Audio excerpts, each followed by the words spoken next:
ایک وقت تھا جب ظلم اپنی انتہا پر تھا۔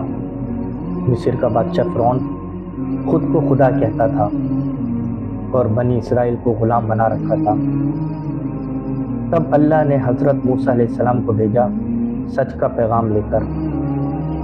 انہوں نے فرعون کو کہا کہ ایک اللہ کی عبادت کرو ورنہ اللہ کا عذاب آئے گا، لیکن فرعون نے تکبر کیا اور انکار کر دیا۔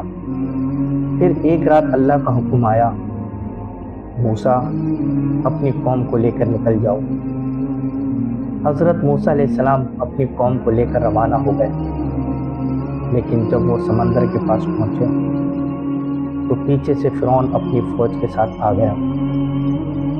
سامنے سمندر، پیچھے دشمن۔ بنی اسرائیل کے لوگ گھبرا گئے اور کہنے لگے، موسیٰ اب تو ہم پکڑے جائیں گے۔ حضرت موسیٰ علیہ السلام نے پرسکون جواب دیا، ہرگز نہیں، میرا رب میرے ساتھ ہے۔ پھر اللہ کا حکم آیا، اے موسیٰ اپنا عصا سمندر پہ مارو۔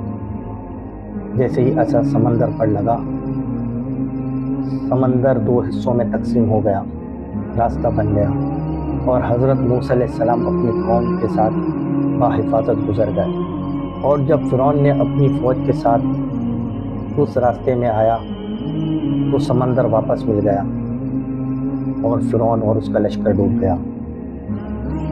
یہ تھا اللہ کا معجزہ، اور سبق یہ ہے، جب اللہ پر یقین ہو تو ناممکن بھی ممکن بن جاتا ہے۔